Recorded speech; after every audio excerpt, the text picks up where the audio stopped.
here are some questions you could ask yourself to really raise your self-awareness so that you can really observe what's taking place and better adapt so that you can have the experience that you are looking for. So first question you might ask yourself is like, what am I feeling?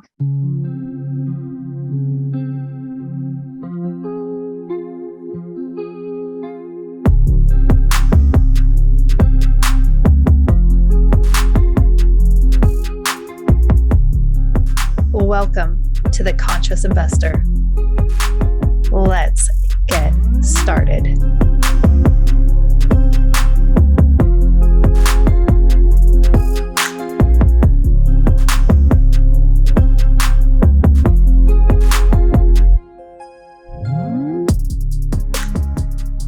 Welcome back, Conscious Investor. Always such a gift to have you here listening and just inviting me into your life as someone that can serve and support you.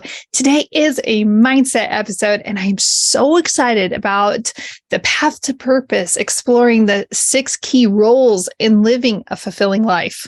That is a long title. I totally get it, but so much good content coming your way.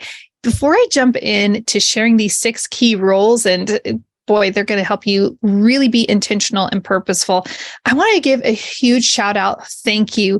I had once a week, check the reviews, and I'm so grateful. I can't say Mount Aska, maybe? MTASKKA. Thank you so much for leaving a review. This is genuine. Julie is not only passionate and knowledgeable, but she is genuine. Yeah, I really am. Listen, you're always going to just get the real me. Like, I have no, for better or for worse, it's always going to be the real deal. She is going to love you, encourage you, yet is so real. And the topics she covers are so helpful in many aspects of my life. I thank God every day that He put her passions in my life. It's impossible to stay in a sad state when you are listening to her. Her joy rocks. Thank you so much. I absolutely love that. Those are just the most nourishing words and so appreciated. We are now at 134 reviews, and I just want to thank everyone who has left a review. It is wind in my sails. It's a reminder to me as to, I am serving and supporting you in a way that is meaningful to you. So if you haven't left that rating a review, an honest one, I'm not saying it has to be 5 stars, be honest. Please take a moment. It's super simple on any platform, including YouTube. And if you haven't subscribed to the YouTube channel and you're just curious, like, what is Julie's face doing every single time I'm listening to her on the podcast? Just head over to the Conscious Investor Podcast YouTube channel. Super fun and so many different playlists, so much content available there on the YouTube channel. All right. It's time. It is time to dive in. The path to exploring 6 keys. I can't get it. It's such a long title. I can't even get it right?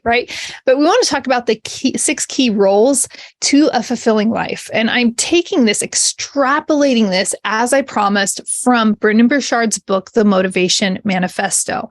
So there are previous episodes where we're going through each section. So we've gone through freedom. So if you go back to the episode on personal freedom, personal and financial freedom, that is really taking the first element. And then we talk about fear. And then recently we spoke about motivation. And so today, this is actually the very first declaration that we're diving into. There are 9 life declarations. And this one is declaration number 1. We shall meet life with full presence and power. Now, leading into the 6 key roles that we play in our life, he comes out with fire in this chapter. And this is why I love this book so much, is that it's a very challenging book. It's not going to allow you to be complacent or comfortable. It will be a little bit of a slap and a hug. And I think I say that every episode where I'm discussing this book. And that is where that opportunity for growth and transformation takes place. In this chapter, he's really saying in this declaration, we're challenged to stop living and dwelling either on our past successes. Yeah, you got to get over your past success and start making new ones. So he says, like, hey, we can't dwell in the past, on our past successes or failures, our heartaches, our victories. And we can't live in the future because that doesn't exist. The only moment we have is right now. So what are you making of that moment? How are you being purposeful and intentional with that time? So we're really challenged to focus on what kind of person am I? What kind of experience do I want at this moment in time? So he suggests that we can choose these different roles and behaviors every single day. And it's not limited to just one, which is very nice because I don't think I could limit myself to just one of these roles, particularly when we wear so many hats in life. That can be a little bit challenging. So he says, let me just give you the 5 key roles that he suggests, and then you'll see why I'm saying, hey, yeah, it's a great thing that we can combine some of these, right? So he says we can be an observer, a director, a guardian, a warrior, and or a lover. So let's go ahead and dive into these 5 different roles and see, maybe you can evaluate for yourself, what role am I playing right now as I'm listening to this podcast? And then we can decide and determine, well, what is it I want in my life? What do I want to experience? And how can I generate more of that? Let me not live in the past. Let me live right now and create what I want in my life. So as an observer or a conscious viewer, we can see our life in a different way. So think about this. I don't know if you've ever had this experience. That's why I'm kind of stammering for a moment here, is because I've had this experience so many times and more often than not as I've gone through my own personal transformation. And that is that it's like you see yourself. It's almost like an out-of-body experience, not literally an out-of-body experience, but it's very akin to that, to where you're like, oh my gosh, maybe you're having a dialogue with a family member, for better or for worse, but you're having this dialogue and it's really special. And so you just you're kind of watching it instead of, you're there enjoying the conversation, but you're actually watching and observing what is taking place. It's really cool. And this is all about just a very heightened level of self-awareness. So being really aware of what is taking place within us. Now, sometimes that sounds like, I don't even know how to do that, Julie. Golly, that's so complicated. And I don't have time for that. Let me encourage you. It doesn't have to be this big, wild, arduous type process. Okay. But these are little habits that we can weave into our life slowly and surely. So here's some questions you could ask yourself to really raise your self-awareness so that you can really observe what's taking place and better adapt so that you can have the experience that you are looking for. So first question you might ask yourself is what am I feeling? Now, I've said this before, and if Steve were sitting here with me, remember, Steve's my husband, he would say the same thing. I remember years ago, after we'd had our first baby, we went to see a counselor. We really wanted to improve our marriage. And so anyway, he pulls out this feelings wheel. And Steve really had a hard time identifying all these feelings. He was just very disconnected from that. And that's very, very common. So you might be feeling like, I don't even know what I am feeling. I want to encourage you. Just Google feelings wheel or feelings sheet, and you'll get all these faces with identifiers as to what those feelings are. Really start to figure out how to engage. What is it that I am feeling? How can I communicate, what these feelings are to the people around me or even to myself? Remember, as we become aware of that, that gives us opportunity to respond in a different way. So asking ourselves, what am I feeling? We can ask ourselves, what am I doing and why am I doing that? For better or for worse. This morning I was at the gym and, I was bench pressing a little bit more and I was just going for that one more rep. And I literally asked myself, what am I doing? Because it was a little bit heavy. And why am I doing this? But even in that moment, which sounds silly as it is, it was that reminder that pushed through, like, no, because I really want to be stronger and I really want strong bone density as I'm getting older. So I'm like, yeah, let's go for this. I know that sounds like a silly example, but we can apply this question to any part of our life, even in some of those tense conversations that we might have. Sometimes with my guy, as I refer to my son, who's a teenager, is like, sometimes we can start treating our teenagers or people around us in ways that really aren't appropriate. Maybe I start treating him in a past way. I'm living in the past, like, oh, you're just a child. Well, no, you're not just a child. You're a young man and you're going to be leaving the nest in just a matter of a few years. So I need to be preparing you for that. So what am I doing in this moment? Why am I doing that? Oh, okay. A lot of times this turns into an apology. Even with my daughter recently, she is watching our neighbors' chickens as they're traveling. And I started micromanaging her. I started doing the thinking for her. And then I just paused and I caught myself. And this is at a heightened level of self-awareness. Oh, I am so sorry. This is your responsibility, not mine. I'm sorry. I'm doing the thinking for you because that's not going to help you out at all. And that's not my responsibility. And it's not my role. And you did not ask me. When we do that, we invite a different type of relationship into our life with the people around us. Another question we can say is, what are the results of this going to be? Well, let's just think about if I continually hold my son in the past, or if I do continually do the thinking for my daughter, what kind of adults, what kind of members of society are they going to be? Will they be empowered? Will they be self-sufficient? Will they be responsible? Or are they going to just constantly expect people to be, guiding and pushing them and doing the thinking and planning for them, right? So we can extrapolate. Where is this going to be if I continue down this path? And then we can say, is this in line with who I want to be? And this can be one of the most challenging parts for us to not just explore, but this can just be one of those challenging parts for us to say, is this who I want to be? Maybe we find ourselves in a conversation and we say, like, is this who I want to be? Like, in this conversation? And maybe it's a heck yeah, this is who I want to be. Usually for me, it usually is a heck yeah. But there have been those times where it's like, this isn't who I want to be. And it takes strength to be able to be aware of that and then to pivot that conversation. But you can do it.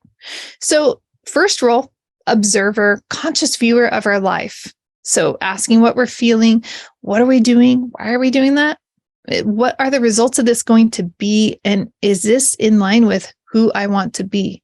By the way, that last one suggests that you have an idea of, okay, wait, my ideal self or my future self, the vision I have for my life looks like this.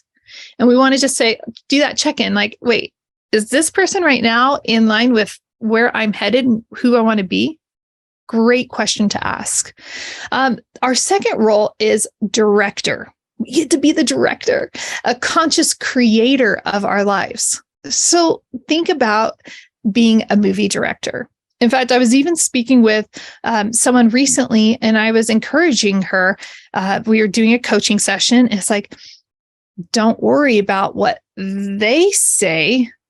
You are the lead role in your life.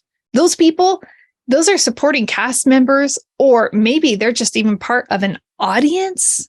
Like, let's be clear that we are the director of our life. And so we get to design our life. We get to design what the scene is like, what the set is like, what the stage is like. We get to decide who the other cast members are in our life.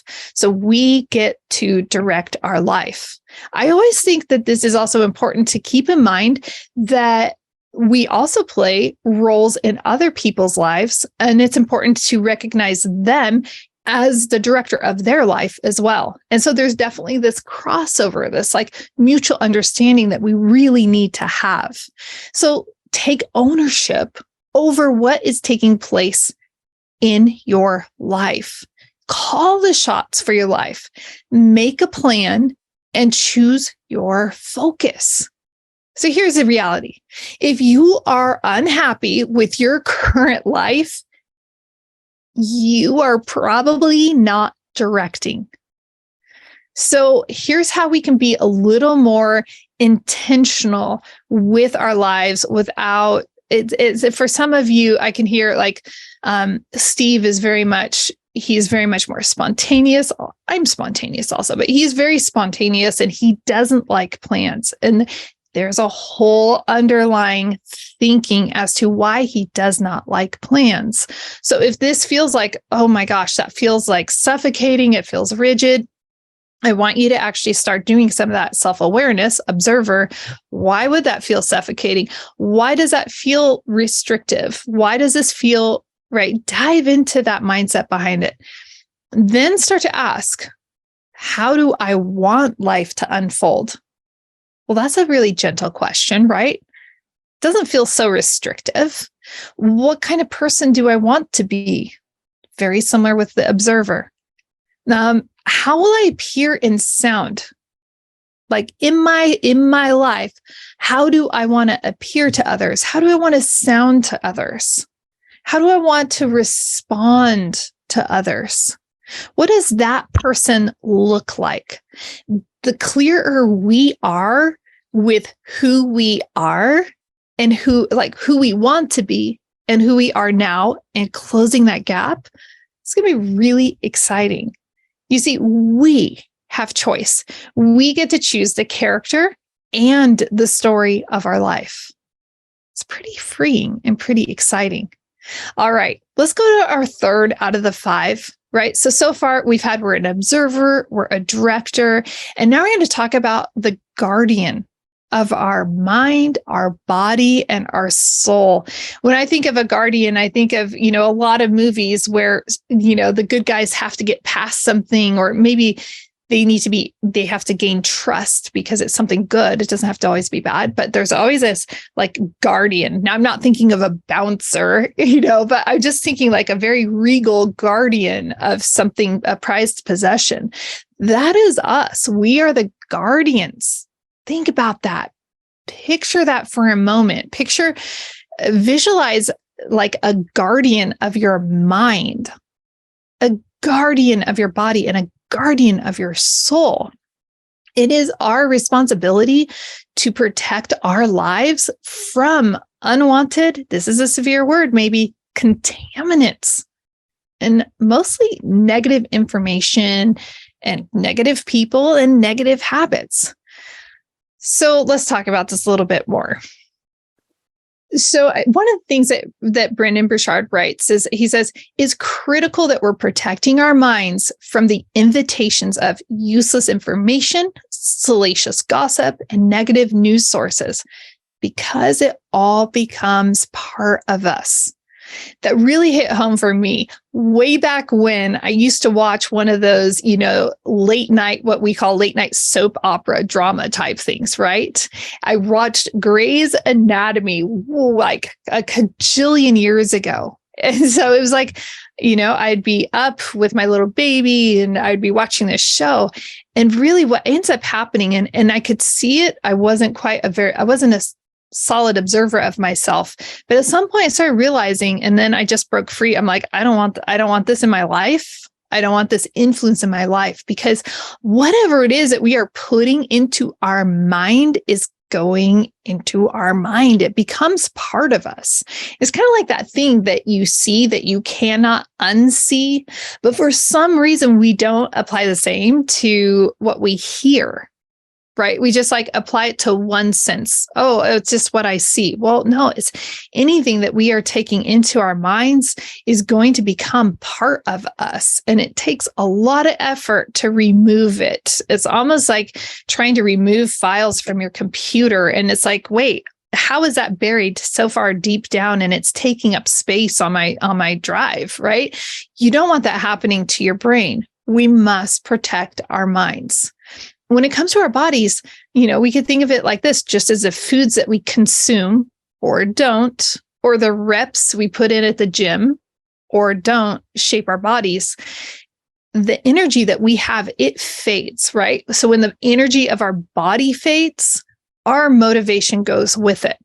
And so being really careful as we are the guardian of our body, I've become more aware of this. And I want to encourage you, conscious investor, like we can do this in a friendly way. We don't have to be strict and unkind to ourselves, but just thinking as we pick up different foods. In fact, in my desk drawer, I'll pull it out for you. I still have like a couple of these Godivas. It's not my favorite, probably why it's still there. If they were gummy bears, I'd probably have eaten them already. But my point is like, before it's picking up something like this, you say, is this going to take me where I want to be? Is this who I want to be? Is this in line with taking care of this physical being? You see, our bodies, like if we don't have our health, if we are not physically strong, we're going to have a difficult time in life. Our energy, physical energy will be reduced. And when that physical energy is reduced, our motivation and our capacity to execute on what the life that we want is, oh my gosh, drastically diminished. So recently, Cameron Herold recently said on the podcast, right? He's like, I'm jumping ahead of myself. Sorry, not sorry. But okay, so we've talked about, being guardian of our mind, being guardian of our physical being. And then we also need to be guardian of our soul and the things that are affecting us. That might mean that we need to fire some friends, as Cameron Herold recently said. And we don't have to do that in a mean way or unkind way. And it doesn't have to be this formal process, but we can just release people from our life as we find that they are not that positive influence in our life. We don't need, and I'm going to quote Brendon Burchard on this because it's very pointed. Remember, I keep saying it's a hug and a slap kind of book, but he says, we do not need to allow rude, mean, passive-aggressive, negative people to contaminate our lives. We do not need serial whiners and haters, people who hurt us or trample our hearts, to have access to our lives. We must surround ourselves with positive, kind, and inspiring people.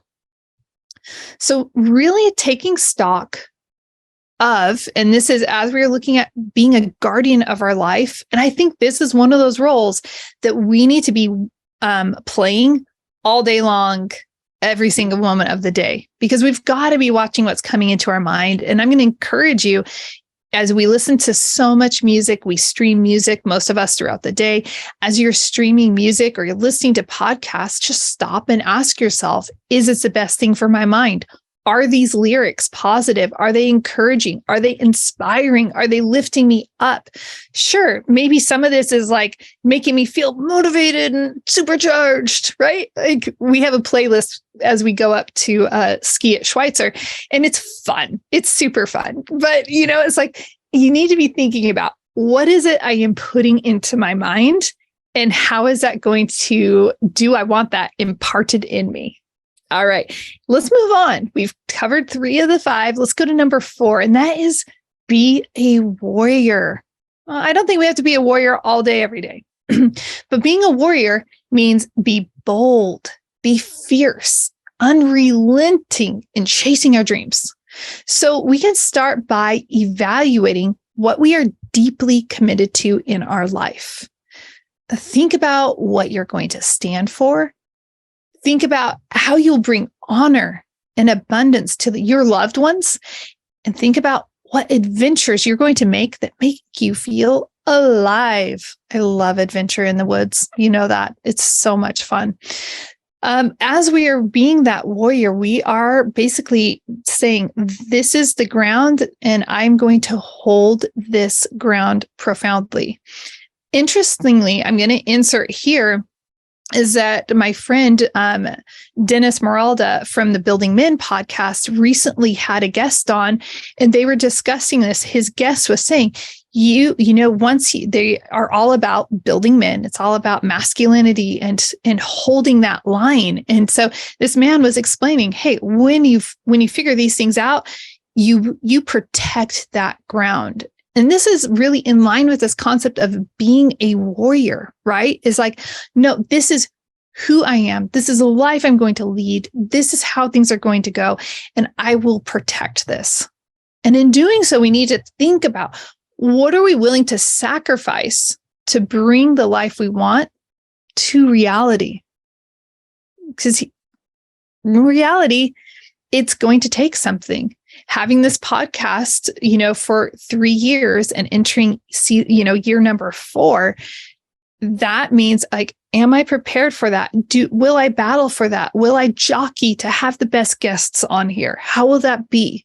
How am I going to protect what I want to create with my family and with 3 Keys investments? And, right, every facet of our life needs to be looked at.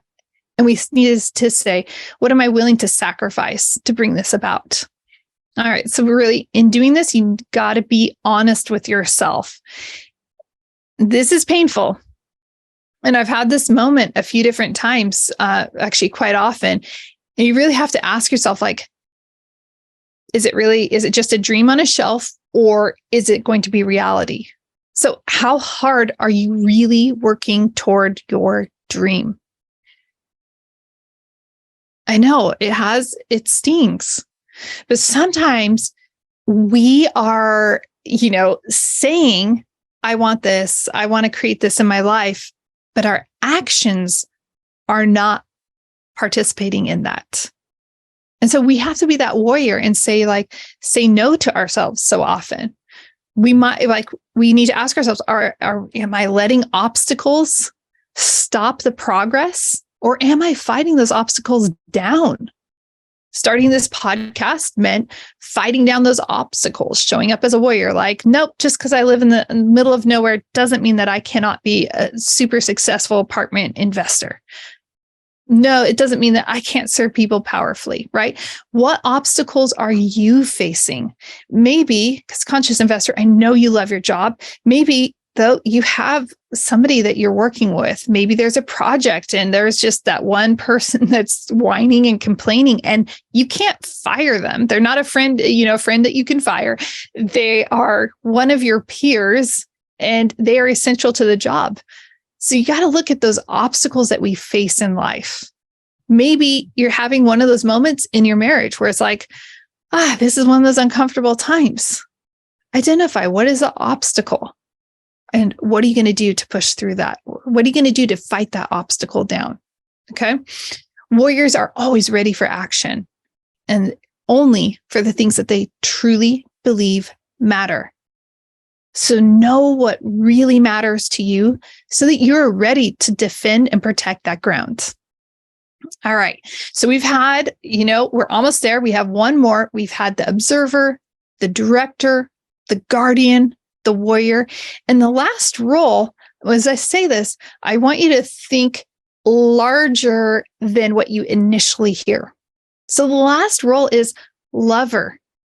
And sometimes when we hear that, like, I'll refer to Steve as, hey, lover. And a lot of times we'll think of lover as, that's that person that I'm married to or in this committed relationship with. But lover can be much more inclusive than that. It doesn't have to be something that is sexual or in that capacity.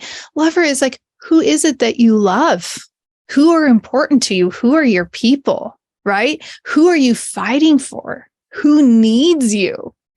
Because the reality is, a solo life is really, really lonely. So we've got to think about, who are we going to care for? Who am I going to choose to give my attention to, my presence to? Who will I be purposefully caring and nurturing to? This is really, really critical. As I was thinking about this concept, I was picturing there's this beautiful, short but sweet, beautiful hike, and my house looks directly up to this summit. But it's like a 1.5 mile hike once you get up to the trailhead.